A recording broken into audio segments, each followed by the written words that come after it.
Assalamualaikum warahmatullahi wabarakatuh. Salam sejahtera untuk kita semua.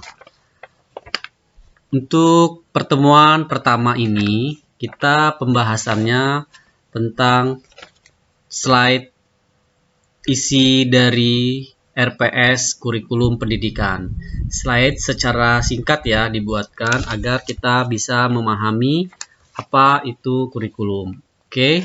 Untuk selanjutnya, mata kuliah kurikulum ini di pertemuan pertama biasanya kita menyampaikan beberapa isi dari perkuliahan. Ya, pertama isi dari perkuliahan itu umum ya, perkenalan, tata tertib, RPS, peraturan-peraturan akademis, dan penugasan. Oke, berikutnya format pemetaan mahasiswa, biografi singkat dosen pengampu, itu nanti bisa ditanyakan kemudian karena kita kondisi darurat COVID, jadi kelas kita kelas online.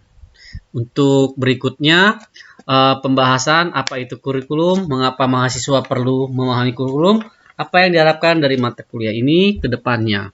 Ya, Bapak mengharapkan kalian bisa memahami kurikulum, baik dari sejarahnya, dimensi kurikulumnya, kedudukannya, pengertiannya, fungsinya, landasan filosofisnya, semua nanti kita bahas bersama ya.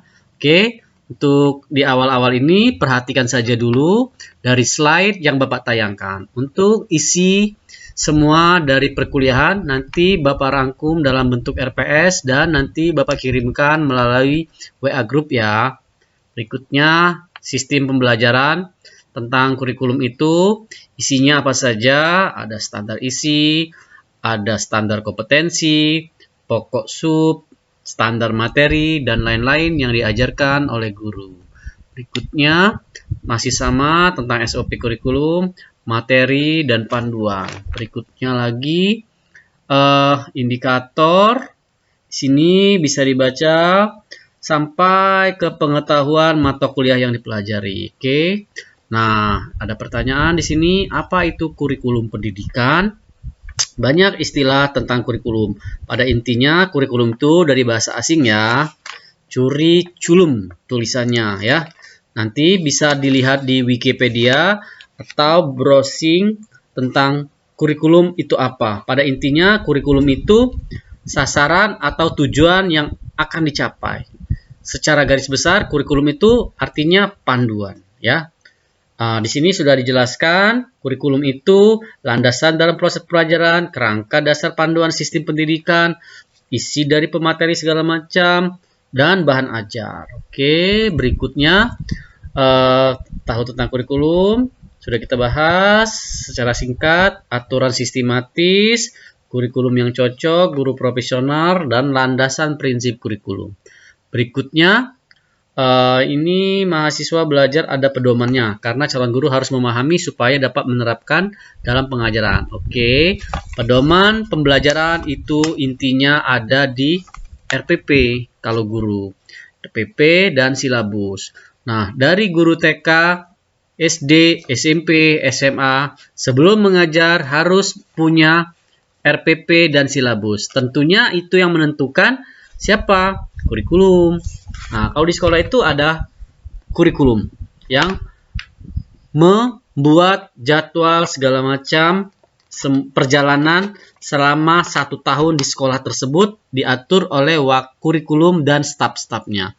Berikutnya, satuan pelajaran kurikulum, di sini metode, pembahasan, sub-sub pembelajaran, rancangan program sebagai pedoman. Berikutnya, susunan dan isi. Bisa kita lihat di sini deretan beberapa mata pelajaran diatur pemerintah dan acuan mengajar peserta didik. Berikutnya bisa dibaca poin-poin yang sudah Bapak sampaikan di slide ini. Silakan diamati ya. Berikutnya lagi deskripsi mata kuliah. Dalam mata kuliah kurikulum, pendidikan mahasiswa akan memperoleh bekal pengetahuan. Poin pertama itu jenis komponen, desain, struktur, sejarah kurikulum yang berlaku di Indonesia dari awal kemerdekaan sampai mengisi kemerdekaan sampai zaman reformasi, dari reformasi sampai zaman sekarang ya. Nah, berikutnya standar pembelajaran. di kurikulum pendidikan itu ada beberapa standar ya. Berikutnya, nah karena calon guru harus tahu apa itu kurikulum, isinya, bahannya, segala macam yang ada di dalamnya itu nanti kita bahas di dalam RPS. Sudah Bapak bagi kelompok kita dari jumlah berapa nih? Kalau setiap kelas beda-beda, rata-rata di atas 30, di bawah 50 ya isinya. Nanti kita bagi saja timnya secara individu melalui WA group ya.